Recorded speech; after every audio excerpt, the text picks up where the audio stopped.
ഒരിക്കൽ പാകിസ്ഥാൻ സംരക്ഷിക്കാൻ ശ്രമിച്ച അയൽക്കാരനായ അഫ്ഗാൻ ഇപ്പൊ പാകിസ്ഥാന് തന്നെ ഒരു വലിയ തലവേദനയായി വന്നിരിക്കുകയാണ്.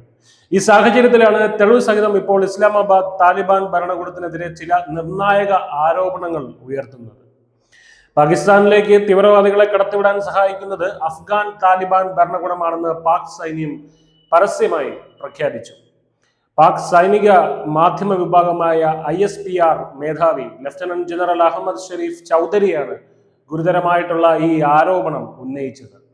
നുഴഞ്ഞുകയറ്റക്കാരെയും കള്ളക്കടത്തുകാരെയും അതിർത്തി കടക്കാൻ സഹായിക്കുന്നത് അഫ്ഗാൻ താലിബാൻ യൂണിറ്റുകളാണെന്ന് അദ്ദേഹം വ്യക്തമാക്കി. കൂടാതെ ഭീകരർക്ക് ഒളിച്ചു കടക്കാൻ അവസരം നൽകാനായി പാക് സൈന്യത്തിന്റെ ശ്രദ്ധ തിരിക്കാൻ അഫ്ഗാൻ പോരാളികൾ പാക് അതിർത്തി പോസ്റ്റുകൾക്ക് നേരെ വെടിയുതിർക്കുന്നുണ്ടെന്നും അദ്ദേഹം ആരോപിച്ചു. അതായത് ഇവർ പാക് പോസ്റ്റിലേക്ക് വെടിവെക്കുമ്പോൾ അപ്പുറത്തൂടെ നുഴഞ്ഞുകയറ്റക്കാർ കയറും. ഈ വാദങ്ങളെ ബലപ്പെടുത്തുന്ന വീഡിയോ ദൃശ്യങ്ങൾ ISPR പുറത്തുവിട്ടിട്ടുണ്ട്. ഏകദേശം 2500 കിലോമീറ്റർ നീളമുള്ള ഈ അതിർത്തിയിൽ 15 മുതൽ 25 കിലോമീറ്റർ വരെ ഇടവിട്ട് പാക് സൈനിക പോസ്റ്റുകൾ ഉണ്ടെങ്കിലും അഫ്ഗാൻ ഭാഗത്തു നിന്നുള്ള അഫ്ഗാന്റെ ഭരണകൂടത്തിൽ നിന്നുള്ള നേരിട്ടുള്ള പിന്തുണയാണ് നുഴഞ്ഞുകയറ്റം തുടരാൻ കാരണമെന്നും പാക് സൈന്യം പറയുന്നു. 2500 കിലോമീറ്ററിൽ ഉടനീളം സൈനിക പോസ്റ്റ് വയ്ക്കാനൊന്നും കഴിയില്ല എന്നും പാകിസ്ഥാൻ പറയുന്നു. പാകിസ്ഥാനിൽ താവളം ഉറപ്പിച്ച തെഹ്രീക്ക് ഇ താലിബാൻ രാജ്യത്ത് നടത്തുന്ന ആക്രമണങ്ങൾ വർദ്ധിച്ചു വരുന്ന പശ്ചാത്തലത്തിലാണ് പാക് സൈന്യത്തിന്റെ ഈ വെളിപ്പെടുത്തൽ. തുടർച്ചയായ അതിർത്തി കടന്നുള്ള ആക്രമണങ്ങളിൽ പ്രതിഷേധിച്ച് പാകിസ്ഥാൻ അഫ്ഗാൻ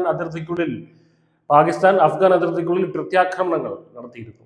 ഇതോടെ ഇരു രാജ്യങ്ങളും തമ്മിലുള്ള ബന്ധം കൂടുതൽ വഷളായി.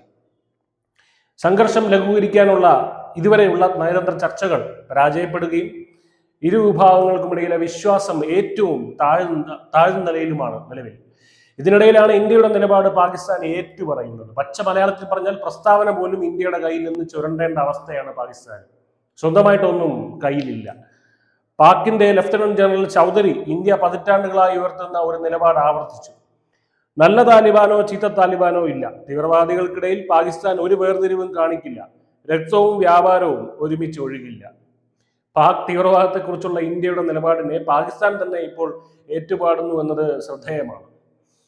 ഇന്ത്യ തങ്ങളെക്കുറിച്ച് ഒരിക്കൽ ആരോപിച്ച അതേ കാര്യം തന്നെയാണ് ഇപ്പോൾ അഫ്ഗാനിസ്ഥാനെതിരെ പാകിസ്ഥാൻ ആരോപിക്കുന്നത്. അതിർത്തിയിൽ അഫ്ഗാൻ തീവ്രവാദികളെ പിടികൂടുമ്പോൾ ഇസ്ലാമാബാദ് ഇപ്പോൾ വിതച്ചത് കൊയ്യുകയാണ്.